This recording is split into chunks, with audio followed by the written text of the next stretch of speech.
చేతులు తీయండమ్మా ఒకసారి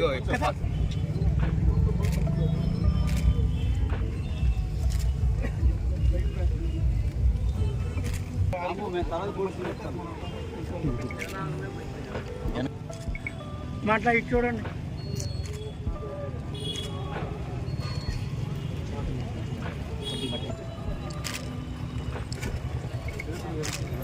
అయిపోయిందన్నా.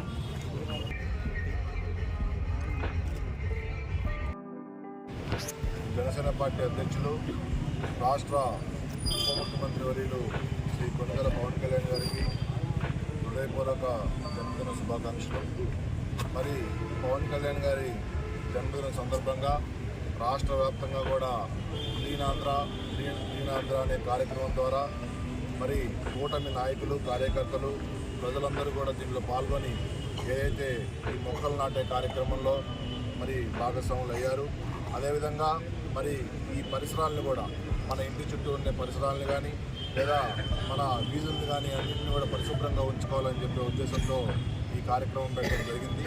దానిలో భాగంగా ఈరోజు గురజాల నియోజకవర్గంలోని పిడుగురాళ్ళ పట్టణంలో మన్నెంపుల్లారెడ్డి హై స్కూల్లో కూడా మన కూటమి నాయకులు, కార్యకర్తలు తిరుపతి శ్రీనివాసరావు గారి ఆధ్వర్యంలో ఈ కార్యక్రమం కూడా చేపట్టడం జరిగింది. మరి పవన్ కళ్యాణ్ గారిని చూసుకున్నట్లయితే కనుక ఎన్నో ఆటుపోట్లు ఎదుర్కొని మరి తన సినీ జీవితంలో కూడా చాలా పైకెదిగి అందరి రాష్ట్రంలో కాదు ఈ ప్రపంచంలోనే చాలామంది అభిమానుల్ని మరి తన సొంతంగా అభిమానులుగా మార్చుకున్న వ్యక్తి పవన్ కళ్యాణ్ గారు. చాలా కష్టపడి సినీ మరియు రాజకీయ జీవితంలో కూడా మరి ఈరోజు ఆటుపోట్లు ఎదుర్కొని మరి ఒక సైకో జగన్మోహన్ రెడ్డికి ఎదురుగా పోరాడి కూడా ఈరోజు కూటమిగా ఏర్పడి మరి చంద్రబాబు నాయుడు గారు, పవన్ కళ్యాణ్ ఇద్దరు కూడా మరి నెగ్గిన పరిస్థితి. పవన్ కళ్యాణ్ గారు ఆదర్శంగా తీసుకొని నేటి యువత కూడా చాలా ముందుకెళ్తున్న పరిస్థితి మనం చూస్తూ ఉన్నాం. మరి ఇంతటి గొప్ప కార్యక్రమానికి మరి ఈరోజు చూస్తూ ఉంటే గత 2-3 రోజులు కూడా రాష్ట్రంలో ఎక్కడ చూసినా కానీ వానలు, వరదలు ఇవన్నీ కూడా ప్రజలు ఇబ్బంది పడే పరిస్థితికి వచ్చారు.